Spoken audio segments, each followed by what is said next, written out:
Hare Hare Krishna Mataji. Okay, so who's reading Mataji. today? Hare Krishna. Okay, today's chapter 9. Chapter 9 is Raja Guhya Yoga. It's the most confidential knowledge. So, the very beginning of Bhagavad Gita, in the first chapter, what did we learn? It was more or less introduction for the rest of the book, right? It was the introduction. Second and third chapter, it is about spiritual knowledge. So, kind of confidential, you can say. Then we have seventh and eighth chapter, it was related to devotional service. And because that would bring Krishna consciousness is in us. So, it's more confidential. But the matters which are described in ninth chapter, it deals with unalloyed pure devotion. Therefore, it is called the most confidential. So Krishna has spoken all the 34 shlokas in this chapter.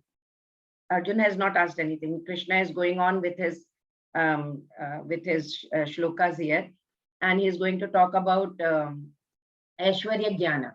He's going to talk about different types of worshippers of Krishna. And he is also going to, we are also going to learn about the glories of Krishna Bhakti. So let's see. Shri Bhagavanuvacha idam tu te guhyatamam pravakshyam yanasuyave jnanam vijnana sahitam yajñatva mokshase shubhat.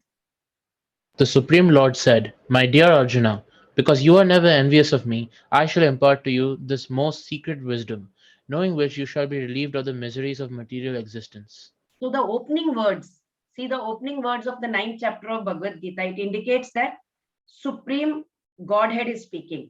Here Sri Krishna is referred to as again Bhagavan. Again, I had told you in earlier chapters also, Bhaga means opulences and Man means one who possesses, like Jnanvan, Shraddhavan. So Bhagavan is having all the opulences, what the totality of six opulences that he has, like all the knowledge, absolute wealth, absolute power, absolute beauty, absolute fame, absolute renunciation.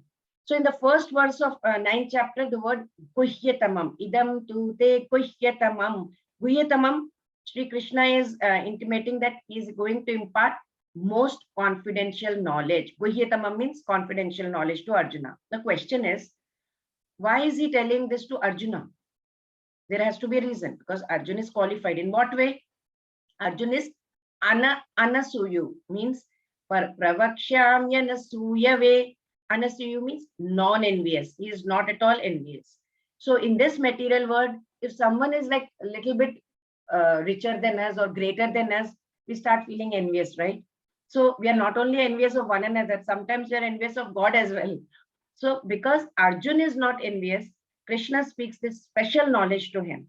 So you need that qualification also.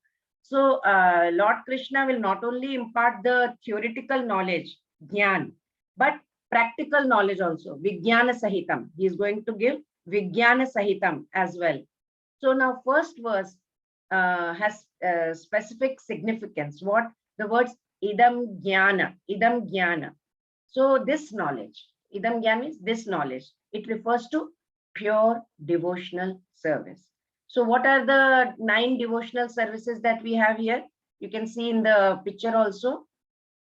Somebody can read it. Shravanam. Kirtanam. Shravanam, hearing. Yes. Kirtanam, chanting about the holy names, forms, qualities, and transcendental pastimes of the Lord. Then it Smaranam. is Smaranam, remembering the Lord. Then it is Padasevanam, serving the Padasevanam. lotus feet of the Lord. Serving the lotus feet of the Lord. Then it is Archanam, Yes. worshipping the Lord. Yes. Next it is Vandanam, offering prayer to the Lord. Yes. Then it is Dasyam. Dasyam, becoming servant of the Lord. Sakhyam. Servant of the Lord. Then Sakhyam, consider Lord to be the best friend. And the last, Atma Nivedanam, complete surrender to the Lord. Yes. So the practice of these 9 elements of devotional service, one can be elevated to spiritual consciousness. We can do whatever we can do smaranam, kirtanam, padasevanam. So that is how we can reach. Raja Vidya Raja Guhyam Pavitramidam Uttamam Pratyakshaavagamam Dharmyam Susukham Kartum Avyayam. This knowledge is the king of education, the most secret of all secrets. It is the purest knowledge, and because it gives direct perception of the self by realization, it is the perfection of religion. It is everlasting and it is joyfully performed. The word Raja Guhyam indicates it's a sovereign knowledge, right? Very confidential. And word Pavitram, it means very pure. So this knowledge is Uttamam also. It will take us from darkness. Ud means transcend and Tama means darkness. So it is going to take us from this world of darkness. It's very, very confidential. Why? Because it involves understanding the difference between the soul and the body. And the king of confidential knowledge includes devotional service. Generally, people are not educated in this confidential knowledge. They are educated in different knowledge. Like you have knowledge of politics, you may have sociology, physics, chemistry, maths, all this. But different departments, you know everything. But universities or colleges, unfortunately, they are not teaching about the science of the spirit soul. It is not being taught yet. The soul is the most important part of the body. Without the presence of the soul, there is no body. The body has no value. Still, people are placing great stress on the bodily necessities of life. They are not caring about the vital soul. We have to give food to the soul. Thus, the process of devotional service of Krishna consciousness is the king of all education. And it's the king of all confidential knowledge. When this sovereign science and with this, it is made easy to practice, then why do people not apply themselves to learning it if it is so easy, right? You can see social knowledge, Ayurveda knowledge, astrological knowledge, scientific knowledge. On the top, we have Gita knowledge. But why do people not apply themselves? Why are they not learning it? Is the question. Ashraddhadhana Purusha Dharmasyasya Parantapa Aprapya Mama Nivartante Mrityu Samsara Vartmani. Those who are not faithful on the path of devotional service cannot attain me, O conqueror of foes, but return to birth and death in this material world. That's the reason. People cannot apply themselves to learning it. Why? He's explaining here. Faith is needed. Faithless people, they cannot undertake the process of devotional service. You need faith. So what will happen if you are not going to be serious in your studies or on your work? You will remain in the same class or you will remain in the same position in the office, right? You have to be serious. You have to work hard. You have to have faith.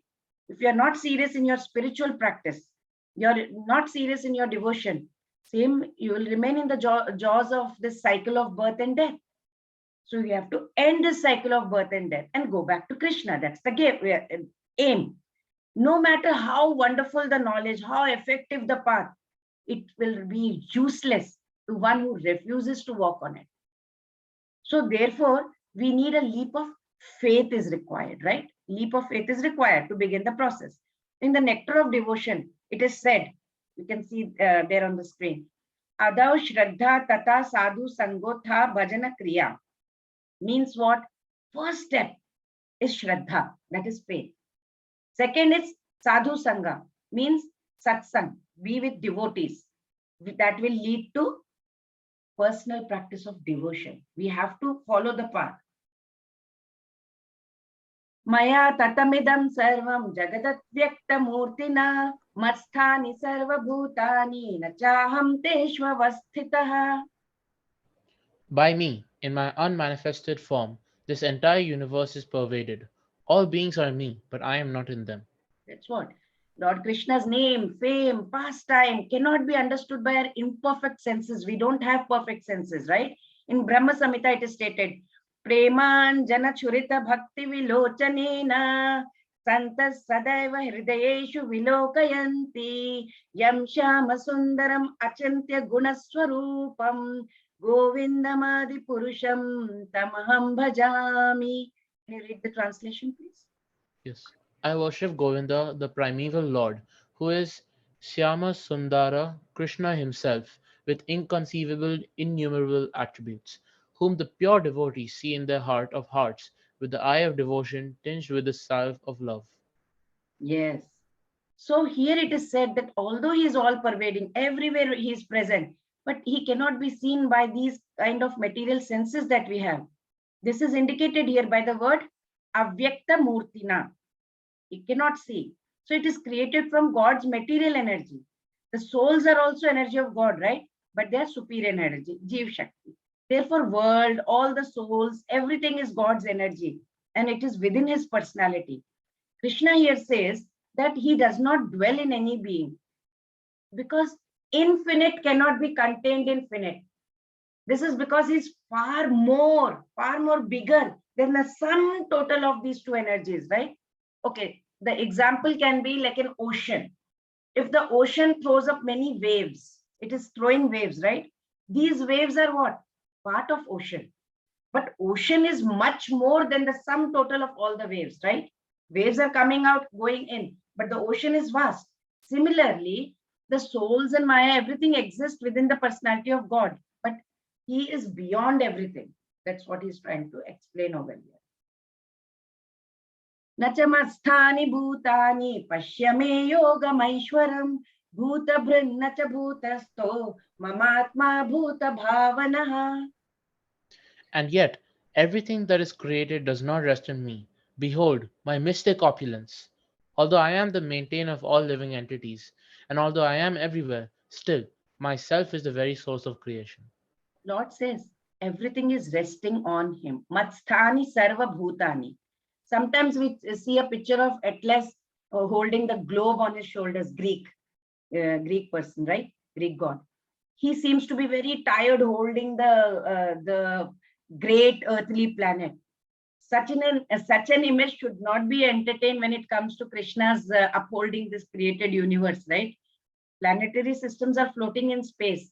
This space is the energy of Supreme Lord, but he is different from space. Sometimes we think, of doing something. There are so many things we want to do, but there are so many obstacles that come in our way and we cannot do it. It's not possible for us to. But for Krishna, if he wants to do something, simply by his will, everything can be done so perfectly. That's what he says. I can do anything. Everything is created, but it does not rest in me. That's what he says. Yatha kashasthito nityam vayu sarvatra gomahan तथा सर्वाणि भूतानि मत्स्थानीत्युपधारय. As the mighty wind, blowing everywhere, always rests in eternal ethereal space, know that in the same manner all beings rest in me. Masthani Bhutani, you see, 3 times he has used in all the 3 shlokas, from 4 to 6, 4, 5, 6, Masthani. It means all living beings rest in me. Very important point. Everybody rests in me. They cannot be separated from him, even though they may be transmigrating from different bodies, right? And they'll come to this material world. Supreme Lord now gives an analogy so that we can grasp the content. Wind. He says wind, as mighty wind blowing everywhere. So what is he saying? Wind has no existence independent of the sky, right? It cannot go away from the sky. It is there. It moves very furiously, yet it has to remain within that boundary, like within the sky. Likewise, the souls also have no existence independent of God. It is all there, but it is not independent of God. As we generally say, not even a blade of grass can move without God's permission or God's will. Still, God is aloof from everything, as the sky is aloof from the activities of the wind. Wind is moving around, but the sky is not. Sky remains like that. Same way, God is there. We are all moving around here and there in the ethereal space. सर्वभूतानि कौन्तेय प्रकृतिं यान्ति मामिकां कल्पक्षये पुनस्तानि कल्पादौ विसृजाम्यहं प्रकृतिं स्वामवष्टभ्य विसृजामि पुनः पुनः भूतग्राममिमं कृत्स्नम् अवशं प्रकृतेर्वशात्. O son of Kunti. Okay. O son of Kunti, At the end of the millennium, all material manifestations enter into my nature, and at the beginning of another millennium, by my potency, I create them again. The whole cosmic order. The whole cosmic order is under me by my will. It is manifested again and again, and by my will, it is annihilated at the end. So Lord Krishna is explaining these two verses, like all living beings dwell in him, right? This statement sometimes brings up the question when Mahapralaya or great annihilation is taking place, entire world is wound up. Where do the living beings go? So answer is given in this verse. Here he says, Kalpakshay. Kalpakshay means end of Brahma's lifespan. Entire cosmic manifestation, it dissolves. It goes into an unmanifest, invisible state. And material prakriti, the material nature also goes and rests in the divine body of the Lord. Then at the time, all the souls within the material creation also go and rest there, right? They are in a state of suspended animation kind of. At the time of creation now, what happens? The material energy is let loose as Mahatattva, into which Lord, as his first Purusha incarnation, Mahavishnu comes. Okay, first, Mahavishnu comes, he lies within the causal ocean. What is causal ocean? It's the origin of material creation, right? It is the place in spiritual sky where Mahavishnu is lying. It's the border between spiritual and material world. And then the Mahavishnu, he is breathing. He breathes. And as soon as he is breathing out, innumerable universes, innumerable, it will come out. Each innumerable universe, and into each universe, now so many universes, right? In each universe, there will be again Vishnu going in. It's called Garbhodakshay Vishnu. Every universe will have one Vishnu. So that is called Garbhodakshay. Garbh means stomach, right? So in every universe, Garbhodakshay Vishnu. Each universe is created that way. He then again manifests himself as Kshirodakshay Vishnu. What is that? It will enter into everything, minute atom also. Every body, every living entity in this universe, it will enter that. That is called Kshirodakshay Vishnu. So three, Mahavishnu, first he will lie down on the causal ocean. He will start breathing. As he is breathing, the universes, many universes come out. And in every universe, he will be present as Garbhodakshay Vishnu. And also in every universe, then there are living entities. So he will go into each living entity. And it's called Kshirodakshay Vishnu. Hope you understood till then. It doesn't matter. Then the souls that are lying in the suspended animation, they will take bodies, right? They take different bodies. It will be created. And there are so many planetary systems. There will be a fire dominant element in some bodies in some planetary system, like in Earth, on Earth plane, the main elements are earth and water, right? So he enters like that into everything. That's what he is explaining over here. Nachamam tani karmani nibadhnanti dhananjaya udasina vadasinam asaktam teshu karmasu.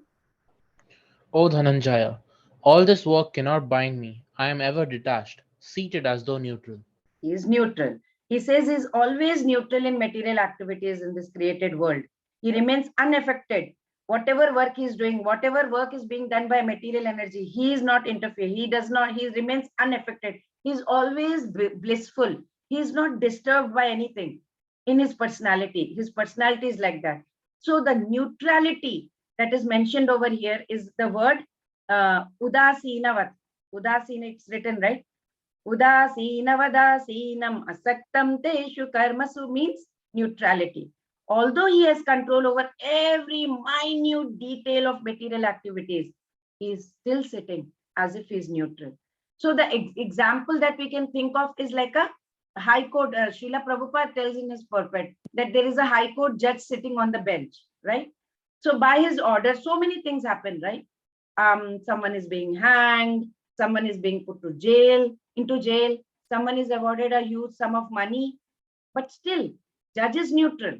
He has nothing to do with all that is gain or loss. He doesn't get anything, he is neutral.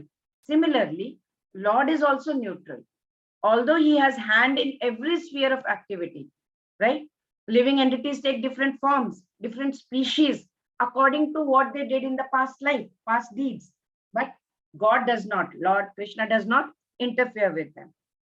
Now he is having explained that he is unaffected. Now he will explain that he is the non-doer.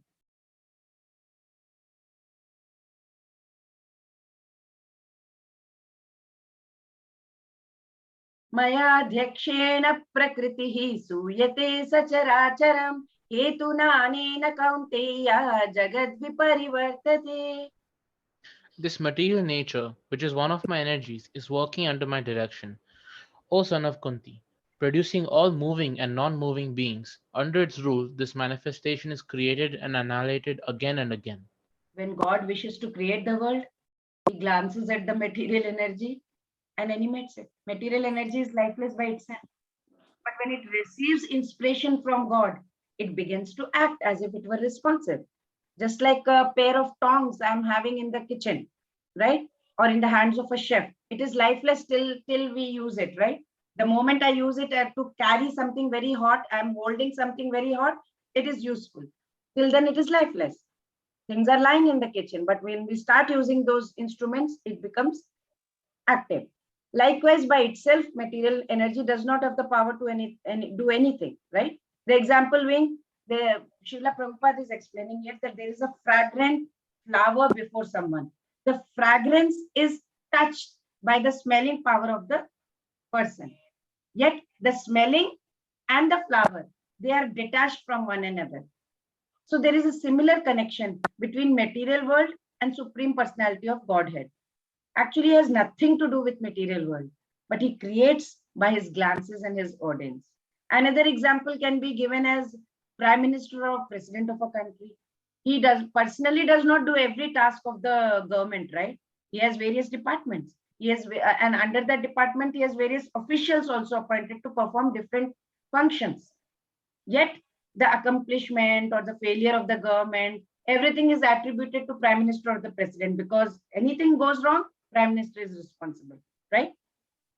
So this is because he sanctions the government officials to perform the task under his jurisdiction, right? So similarly, the firstborn Brahma and the material energy accomplish all the tasks of creation and manifestation, but under God's sanction. So he is referred to as creator.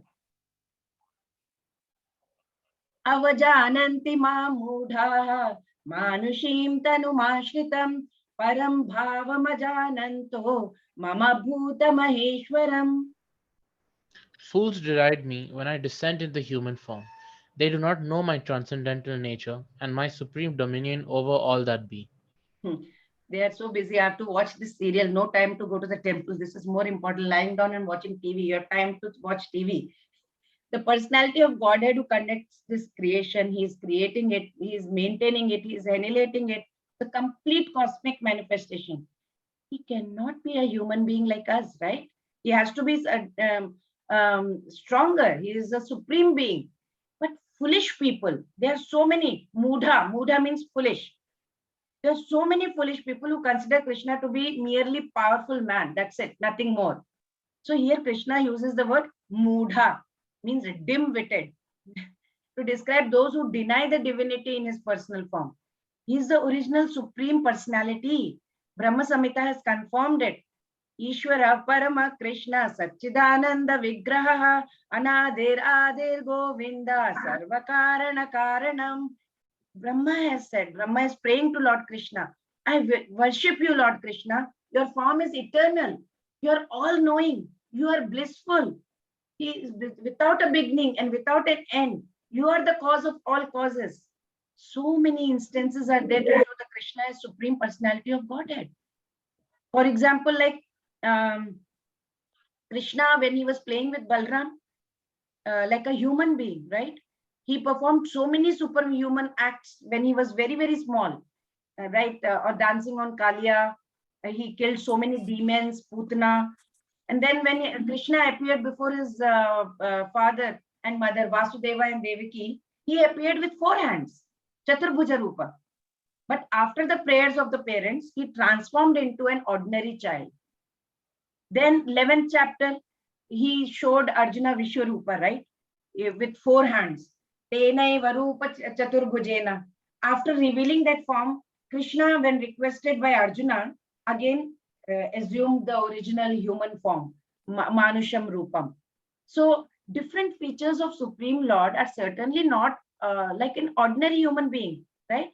Even in Kurukshetra war, Pandavas and Kauravas, when they were fighting, Kauravas did not understand that Krishna was God. They thought he was a normal human being. They didn't see his Divya Swabhava, right? Krishna is Satchit Ananda. He became so huge when he took Vaman Avatara, right? At the same time, he became as small as a thumb. He entered the Uttara's womb to save Parikshit Maharaj. So who can understand Krishna? Only those who surrender to Krishna and love with love and devotion. Otherwise, if we are going to have this nature of not understanding, then we can never understand Krishna. We need to have love and devotion to be able to understand Krishna. Mogha mogha karmano mogha jnana vichetasah rakshasi masurim chaiva prakritim mohinim shita. Those who are thus bewildered are attracted by demonic and atheistic views. In that deluded condition, their hopes for liberation, their fruitive activities, and their culture of knowledge are all defeated. There are many devotees who assume themselves to be in Krishna consciousness and devotional service, but at heart, they don't accept Krishna as absolute truth. There are so many people who mock Krishna. They are to be those who mock Krishna. They are understood to be like having demonic and atheistic views. Since they do not have that divine sentiments towards Krishna, they cannot engage in bhakti towards him. How can they have bhakti if they are having those kind of views? That's what he's saying here.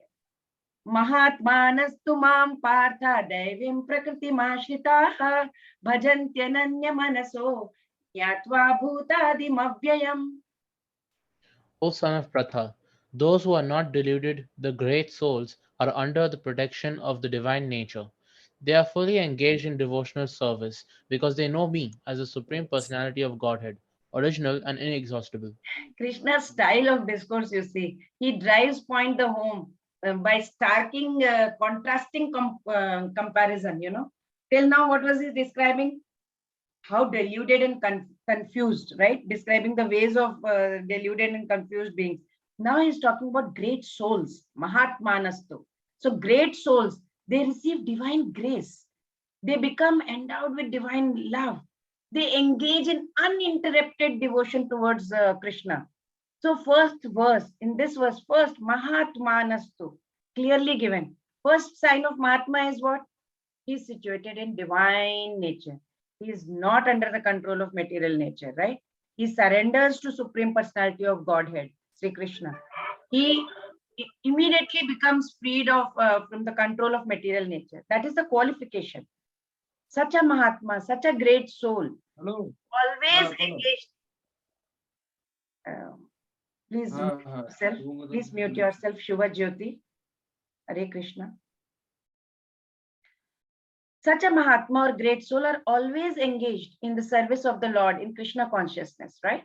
Such a Mahatma, such great Mahatma was one Madhavendra Puri, as you can see in the picture. You know, very little is known about him, about his early years. He appeared in somewhere around 14th century. And his pure love for God is very uncommon. Simply, he would see a dark rain cloud and he would become very emotional, fall down unconscious. He would have that much of love. So once he traveled to Vrindavan, he came upon Govardhan Hill, you know. He sat there beneath a tree, was tired, so he wanted some rest. While he was resting, a cowherd boy came with a pot of milk. He gave it to Madhavendra Puri and he said, please drink the milk, you know, I have brought for you. So his sweet words, Madhavendra Puri forgot all his anger and thirst. He said, who are you? Where did you come? Where are you coming from? Where? So he said, I am a cowherd boy. I reside in this nearby village. You know, the woman who came here to take water, she saw you and she asked me to give you some milk. But I must go back to, you know, milk the cows. I will return and take back the pot from you. So after drinking the milk, Madhavendra Puri waited for him, for the boy, but the boy did not come back. Then he sat, he chanted Hare Krishna Mahamantra. In the dream, the boy came before him, holding his hand, took him to a bush near the jungle, in the jungle. And the boy showed Madhavendra Puri the bush and said, you know what? I reside in this bush. And because of this, I suffer very much. I'm suffering from severe cold, rain, wind, scorching heat. Please construct a temple on the top of that hill and install me in that temple. So after this, you wash me with cold water so that my body is clean, okay? So for many days, I have been observing you and I've been wondering, when will Madhavendra Puri come to serve me? That's what he said.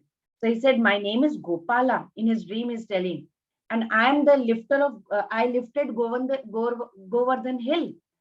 And when what happened, once when Mohammedans had attacked the priest in the temple who was serving me, he was scared, right? So he hid me in this bush in the jungle. Then he ran away out of fear because he thought he will be attacked. Now the priest has gone away, he is not there. I have been staying in that bush for so long. It is very good that you have come. Now just remove me with care. So Madhavendra Puri got up and he went to the village. He got help from the people. He brought villagers also along with him. They all went to the forest, to the place where Madhavendra Puri has seen that in the dream. And then they saw the Gopala, the deity, was there in the bush after digging for a while. And then a grand installation was held for Sri Gopala, and his worshipful deity is still there, Srinathji Gopalji at Natwar in Rajasthan. So that's the greatness of such Mahatma. That's why he's a Mahatma. Satatam kirtayanto mam yatantascha tridhavrataha namasyantascha mam bhaktya nityayukta upasate. Always chanting my glories, endeavoring with great determination, bowing down before me, these great souls perpetually worship me with devotion. Having said that, great souls engage in his devotion. Lord Krishna is now going to explain how they do bhakti. He says devotees become attached to kirtan. Kirtan is practicing devotion and enhancing it, singing the glories of the names of Krishna, his form, his qualities, his pastimes. So that's called kirtan. It's one of the most powerful way of practicing devotion. It involves like threefold devotion. Like you have to do Shravanam, and you have to do kirtan, that is chanting, and then remember, right, Smaranam. So you are using 3 of the 9 devotional services here. What is the goal? The goal is to fix the mind upon God, and it becomes easier if you are hearing and chanting. Because in chapter 6 we had seen, right, Chanchalam Himana Krishna Pramati Balavadridam. Mind is restless like the wind, and naturally it is wandering from here, there, everywhere. So hearing and chanting, it helps us, because repeatedly bringing back the mind from its wandering, wherever it is wandering, it comes back, because you are doing the kirtan. So in devotional service, there are certain activities you can do, like fasting, 11th day of the moon, Ekadashi day, right? And as described in second verse of this chapter, this devotional service is easy, right? It can also be performed in happy mood. How do you do that? By chanting Hare Krishna, Mahamantra. Srila Prabhupada, every time he would do kirtan, he would raise his hand, Hare Krishna, he would do kirtan. You can see many videos of Srila Prabhupada doing it. Pita hamasya jagato mata dhata pitamaha vidyam pavitram omkara riksamaya jurevacha. I am the father of this universe, the mother, the support and the grandsire. I am the object of knowledge, the purifier and the syllable Om. I am also the Rig, Rik, the Sama, and the Yajur Vedas. Vedas. He is the creation. Everything originates. That is why he says, I am the Pita, I am the father. Before creation, he holds the material energy in his womb. So he's Mata. He is maintaining the universe. He is nourishing the universe. So he is Ata, sustainer. He is also the father of Brahma, who is the creator, right? That is why he says, I am the grandfather of Pitamaha. I am the grandfather of this universe. The Vedas have emanated from God. God manifested Vedas from his breath. So in all Vedic mantras, you will see Om, the Pranava. It's the transcendental sound vibration. It is also Krishna. And because all the hymns of 4 Vedas, Samaveda, Yajurveda, Rigveda, everything has Pranava, Omkara in it. It's very prominent there, right? So it is understood to be Krishna. So Lord Krishna states the truth by saying that he is the Vedas also. Gatir bharta prabhu sakshi nivasa sharanam suhat prabhava pralayasthanam nidhanam bijam avyayam. I am the goal, the sustainer, the master, the witness, the abode, the refuge, and the most dear friend. I am the creation and the annihilation, the basis of everything, the resting place and the eternal seed. Gati. Gati means goal or the destination. So where do we want to go? Ultimate goal is to reach Krishna. People do not know this. One who does not know Krishna, there does not know the goal that we have to reach Krishna is misled, right? So there are many who make their destination that I have to go to different demigods. But such lokas, all such lokas or planets are also creation of Krishna. To approach the different energies of Krishna is to approach Krishna indirectly. So one should directly approach Krishna, right? It will save our time. It will save our energy also. For example, if there is a possibility of, like I had told earlier also in earlier lesson, if there is a possibility of going on the top of the building with the help of an elevator, why should one take the staircase step by step? Same way, in bodily consciousness also, we look upon our relatives of the body, like as our father, mother, child, friend, right? We become attached to them. But none of these worldly relatives can give us the perfect love that the soul wants, right? Two reasons. One is these relationships are temporary. Separation is unavoidable, right? Either they will depart first or we will depart from the world. That is for sure. Everyone knows that death is inevitable. Secondly, as long as they are alive, the attachment is based on selfishness. You know, it fluctuates. Sometimes my brother is very nice, he gave me this. Oh, he's not nice, he said something bad to me. He's okay, he's terrible, today he hit me very badly. This is the extent of fluctuation of love in this drama of this whole world.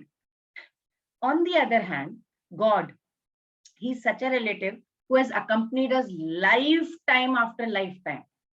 He is our eternal relative. We should understand that. In addition, he has no interest. He has no self-interest from us. He doesn't need anything from us. He's perfect himself in himself. He's complete in himself. He loves us selflessly. For he only desires our eternal welfare. He wants good for us. God alone is perfect relative, right? Because both he is eternal and he is selfless.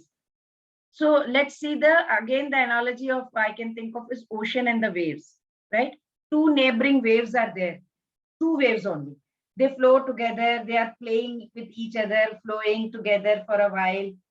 Yeah, they are creating some impression with each other and they will have some relationship for a while. After some times, the two waves, what will happen to that, right? After traveling to one distance, what happens? One subsides into the ocean. After that, slowly the other one also subsides in the ocean. So did they have any relationship between them? No. They were both born from the ocean. The relationship was with the ocean itself, right? They played for some time, then they went back into the ocean. Similarly, God is like the ocean and we are like the waves who have come out from him. We create attachments among our bodily relatives and only to leave everyone upon death. Journey is alone, right? Into another birth. We have come alone, we have to go alone. Truth is, souls are not related to each other. They are related only to God, from whom we have all come out, right? So, to help us tie our mind to Krishna, he has explained to Arjuna the soul's relationship is with Krishna alone. Tapam yahamaham varsham nigranam yutsrajami cha amritam chaiva mrityuscha sadasachaham Arjuna. Oh O Arjuna, Arjuna, I control heat, the rain, and the drought. I am immortality, and I am also death personified. Both being and non being are in me.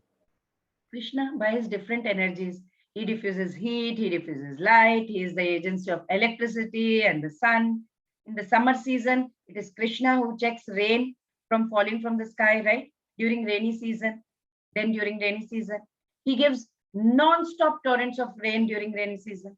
The energy that is prolonging our life, is being given by Krishna also. And at the end of our life, at the time of death also, Krishna meets us. So everywhere he is there. Vidya somapah putapapah yajnairištva swargatim prarthayante te punyamasadya surendra lokam ashnanti divyan divideva bhogan. Those who study the Vedas and drink the Soma juice, seeking the heavenly planets, worship me indirectly. They take birth on the planet of Indra, where they enjoy godly delights. In case you do Papa, you go to hell. Why go to heaven and hell? Why not go to a place where you don't want to come back? That is Vaikuntha or the Golok Vrindavan. So word Vidya refers to three Vedas, right? Samaveda, Yajurveda, Brahmana who has studied all this is called Trivedi. So devotional service begins with chanting of Hare Krishna mantra, and side by side we have to understand Krishna as absolute truth. Unfortunately, those who study Vedas, they are more interested in offering sacrifices to different demigods, right? And the worshippers of different demigods, certainly they are elevated to higher planets like Maharloka, Janaloka, Tapoloka.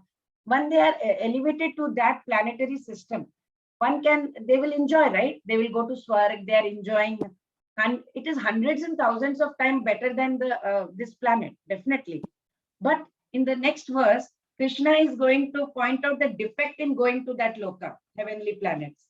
Tetam bhuktva swarga lokam vishalam Shine punyam martya lokam vishanti evam trayo dharma manu prapanna gata gatam kama kama labante. When they have thus enjoyed vast heavenly sense, pleasure, and the results of their pious activities are exhausted, they return to this mortal planet again. Thus, those who seek sense enjoyment by adhering to the principles of the three Vedas achieve only repeated birth and death. Again, but one is again sent back to this earth upon finishing the resultant fruit of pious activities, right? You see a giant wheel. What do you see when you reach on the top? You see the whole city, you see the lights, you see wonderful sights. Like you go to heavenly planets, you are also enjoying on the top. But what happens? Once you reach on the top, the giant wheel has to come down, right? We can't stay there forever on the top. Similarly, once we go to the heavenly planets, we have to come down to this earth again, right? So we are revolving around the cycle of birth and death on higher and lower planetary systems. Isn't it better to gain spiritual world, to enjoy the eternal life of bliss and eternity and knowledge, and never to come back on this in this miserable world? That is why we should aim for God realization by engaging devotion to Krishna. How can it be done? So we'll see how it can be done. So here saying Durlabham Manusham Janma Prarthayate Tridashay Rapi. The human form is exceedingly rare. Even the demigods pray to attain it, you see. Ananyas Chintayanto Mam Ye Janah Paryupasate Tesham Nityabhiyuktanam Yogakshemam Vahamyaham. But those, but those who worship me with devotion, meditating on my transcendental form, to them I carry what they lack and preserve what they have. A very popular and famous shloka. In this verse, God offers motherly assurance to those who surrender to Him. The words Vahamyaham means I personally carry the burden of maintaining my devotees. Just as married couples, they carry the burden of maintaining their whole family. So Hare Krishna is promising two things. One is, by the mercy of Lord, devotee will never come back to this material condition of life. Second is Kshema, means he will get protection of Krishna. However, there is a condition that he has placed for this exclusive. This is exclusive surrender. There is a condition. Condition is you have to surrender. You can't just half-heartedly say, okay, protect me. So when we act from our independent will, thinking that we are the doers of everything depends on us, then God will not bestow his grace, right? Half-heartedly, no. He will note our karmas. He will give the result. You have done this, okay, you are acting independently, okay, fine, this is the result, take it. So when we surrender partially, he will also give partial grace. But when we offer ourselves exclusively, right, mamekam sharanam vraja, right, God will bestow complete grace. and he will take full responsibility by preserving what we have and providing what we lack. Mamekam Sharanam Vaja, complete surrender. Then he will take care of us, not half-half. Yepyanya devata bhakta yajante shraddhayanvitaha tepi mameva kaunteya yajantya vidhi purvakam. Whatever a man may sacrifice to other gods, O son of Kunti, is really meant for me alone, but it is offered without true understanding. Krishna says persons who are engaged in the worship of demigods are indirectly worshipping me. Why? When we water the roots of a tree, its trunk, branches, twigs, leaves, everything gets nourished, right? But when we put food in our mouth also, it nourishes the life, it nourishes all the senses automatically, right? The life airs everywhere. In the same way, worshipping the Supreme Lord in all his parts, including the devatas, are also worshipped if we worship Lord.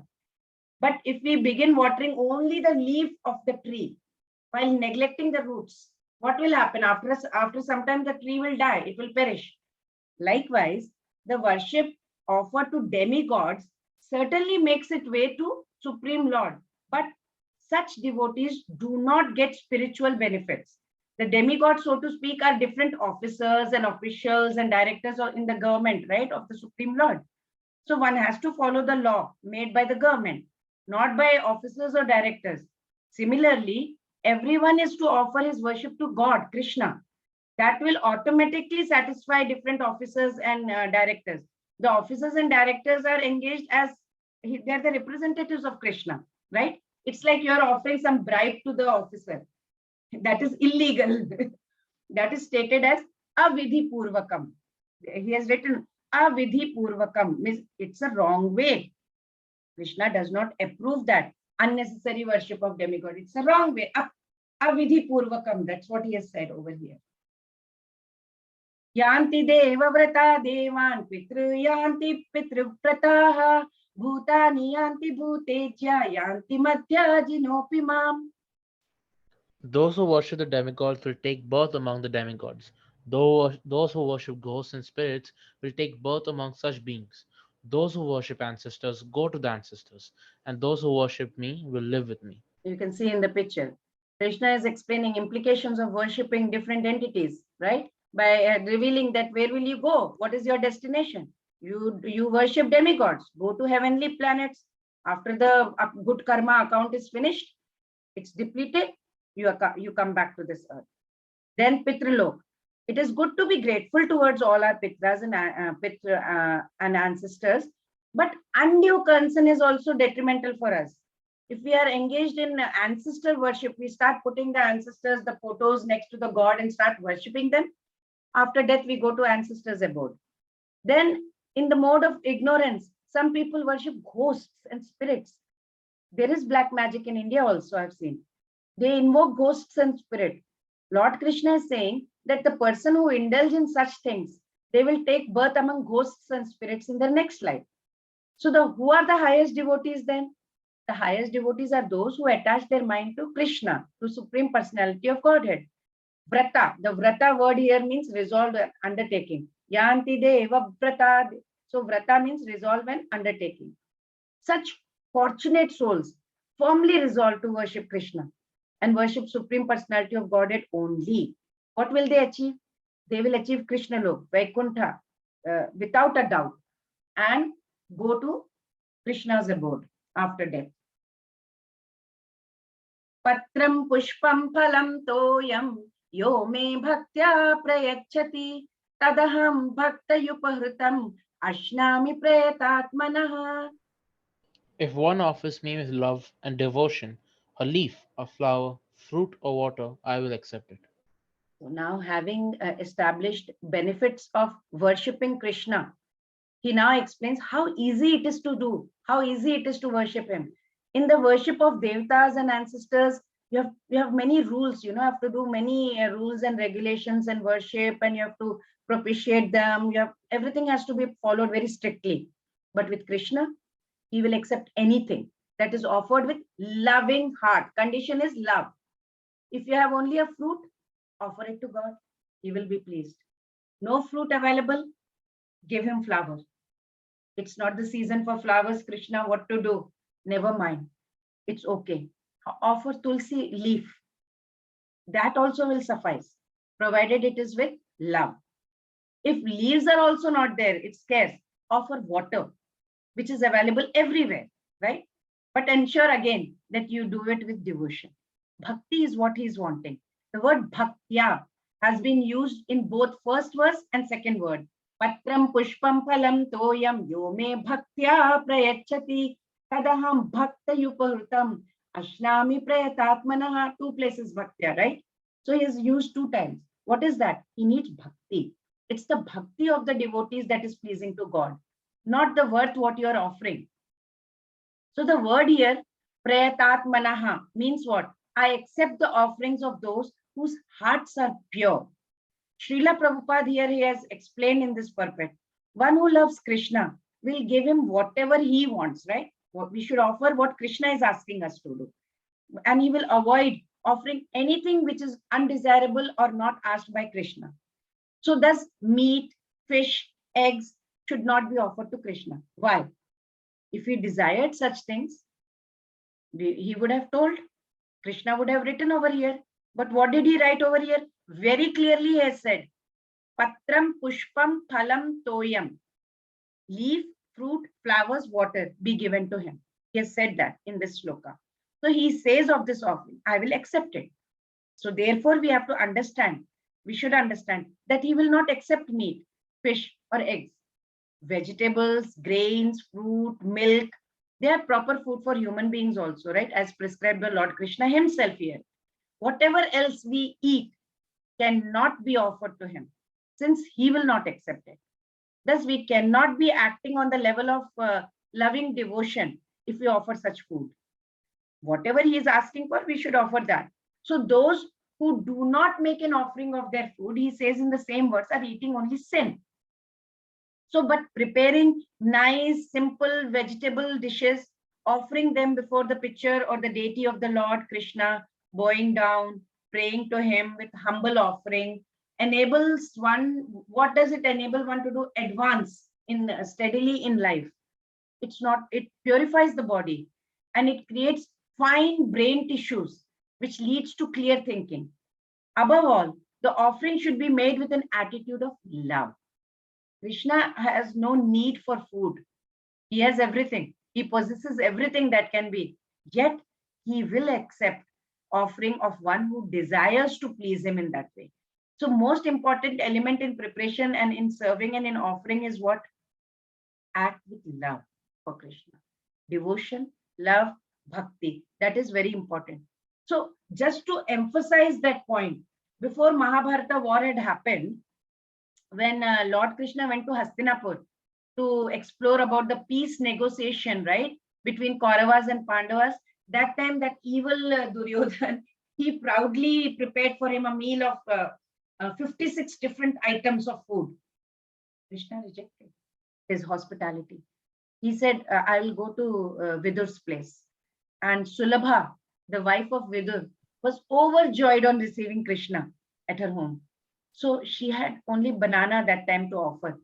But she was so much lost in loving sentiments that she did not even realize, that she gave him banana peel to eat instead of the fruit. Fruit she threw down and peel she gave. She was totally lost in that love.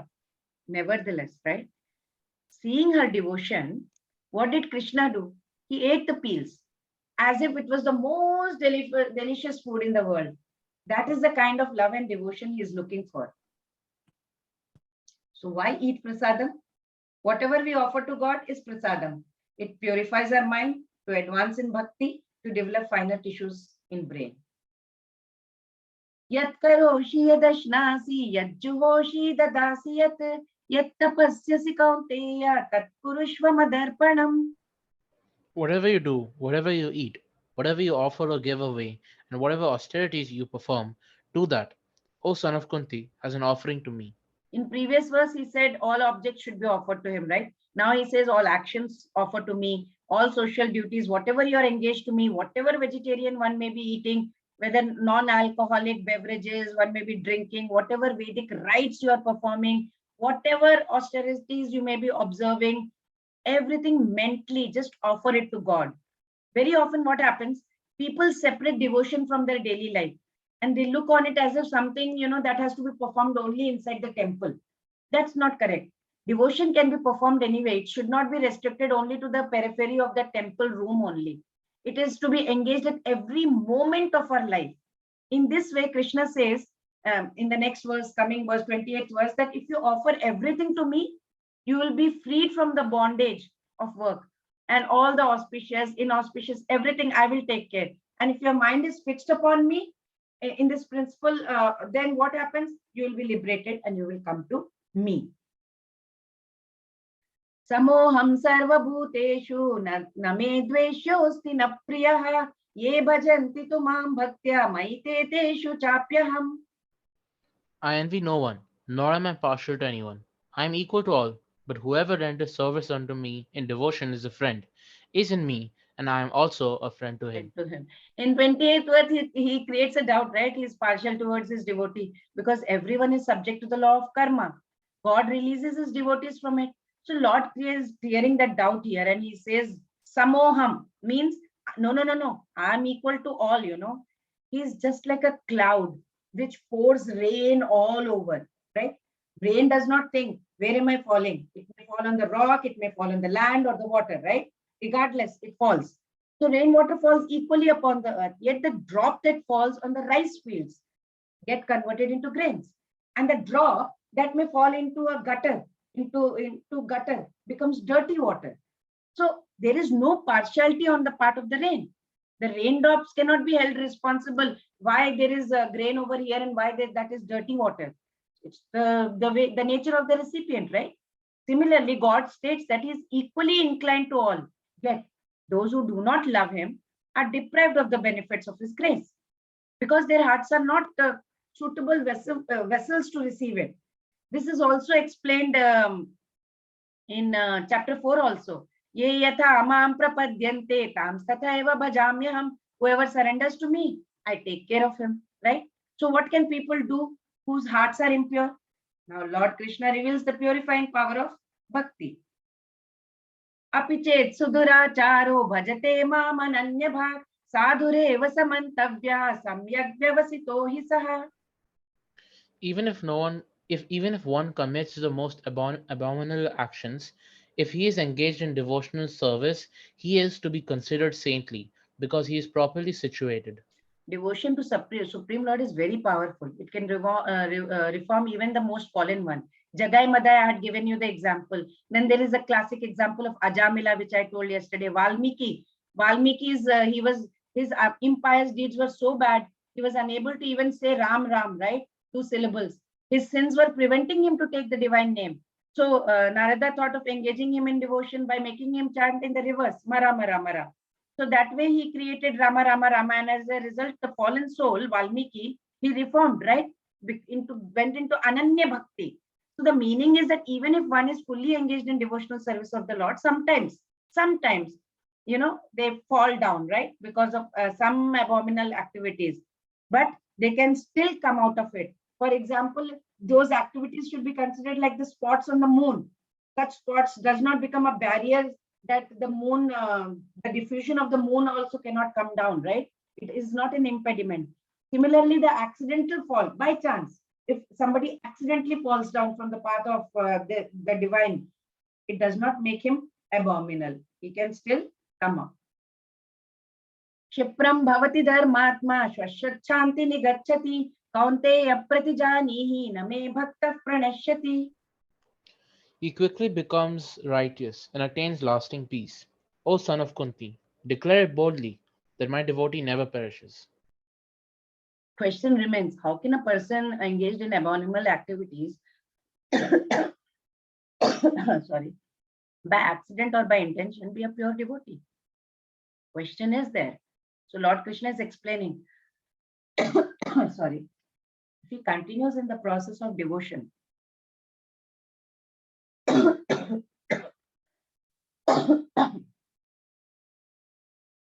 heart becomes purified. I'm sorry. Motherji, are you okay? Drink water, Mataji. Then we can continue. It's okay. Mataji, please drink water first. Yeah. Yes, ma'am. Please, first of all, drink water.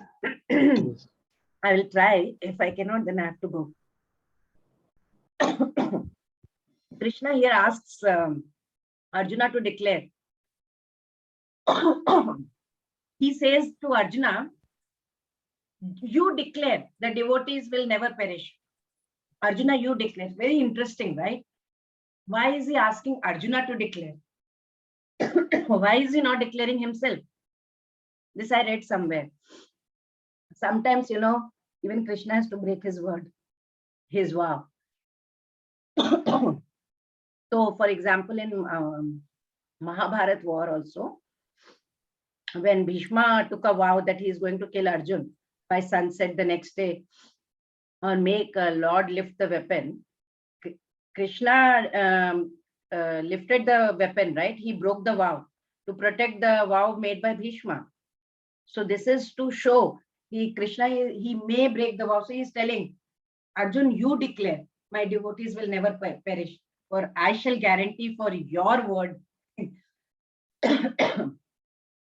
Mam hi parthavyapashritya yopisvipapayonayaha striyo vaishyas tatha shudras tepiyanti paramgatim. O son of Pratha, those who take shelter in me, though they may be of lower birth, women, Vaishyas, as well as Shudras, can approach the supreme destination. Yeah, Pritha. It's Pritha. Kunti is Pritha, and son of Pritha is Arjun. So it's clearly declared here that devotional service, there is no distinction who is high, who is low. In material conception of life, there must be some division. Oh, he is rich, he is poor. But in spiritual or transcendental devotion service to Lord, everybody is equal. Everyone is eligible for supreme destination. Oh, he is poor, he cannot go to spiritual or nothing like that. So the process of devotional service is very strong. Pure devotee of Supreme Lord can enable people of even the lower classes to attain highest perfection, right? This is how is it possible? We have to take shelter of Krishna, as indicated here. Vyapashritya. Vyapashritya means particularly taking shelter. You have to take complete shelter of Krishna. You can see here in the picture, these Sudama, and who is this? Anyone knows that, lady? Ram's time. Sabri? Yeah. Manmana bhava mad bhakto madhyaji mam namaskuru mame vaishyasi yuktvaevam atmanam mat parayanaha. Engage your mind always in thinking of me, offer obeisances, and worship me, being completely absorbed in me. Surely you will come to me. Srila Prabhupada used to do that, he was very much service oriented. He used to preach, he used to teach, he used to cook, he used to make prasadam, he used to write books, 24/7 in Krishna's service. We may not have that kind of capability right now, right? But at least whenever we begin to do our work or we begin to study or we do any seva, we should take Krishna's name and then start. In this verse is very clearly stated that Krishna consciousness is the only means to get away from this cycle of birth and death, right? From this material world. We should always be thinking Krishna in devotional love. That is bhakti. He is asking for bhakti. Pure devotee has no chance to fall down. Why? Because Krishna personally takes care of his devotees. Krishna is concluding over here by telling Arjun to become his devotee. He's asking Arjun, unite your consciousness with God in true yoga, in worship him, engage the mind in meditation upon the divine form, offer your obeisances in pure humility. Namaskuru. Madhyajimam namaskuru. Namaskuru means in humbly you have to do your obeisances. What happens when you do like this? It kind of neutralizes your ego. Whatever little ego is there, it may arise from, oh, I'm a great devotee. That the moment you're doing like this, the ego is kind of dissolving. So thus free from pride, heart totally immersed in devotion, one should dedicate one's thought and actions to Lord. Krishna is telling Arjun, Bhakti Yoga, if you follow, you will attain God. And he is guaranteeing it. Lord Krishna guarantees Mataji, there please is have some water. no doubt. Sorry. And he will eventually that's the last sentence I wanted to tell, that if we take the process of Krishna consciousness, we will reach Krishna Lok. Hare Krishna. Hare Hare Krishna. This is the Hare summary. Krishna, Please Mataji. read the summary. Bhagavat Aishwarya Janana Raja Vidya Raja Guhyam. Ways to approach Krishna. Satatam Kirtayantu Mam. Sweetness of exclusive devotion. Manmana Bhava Mad Bhakto. Hare Krishna, Hare Krishna, Yeah. Krishna Krishna, Hare Bhagavat Aishwarya Jnana. In 10th chapter, Krishna will tell about Lord Krishna's desires to increase Arjun's bhakti. He will describe his opulences and his glories.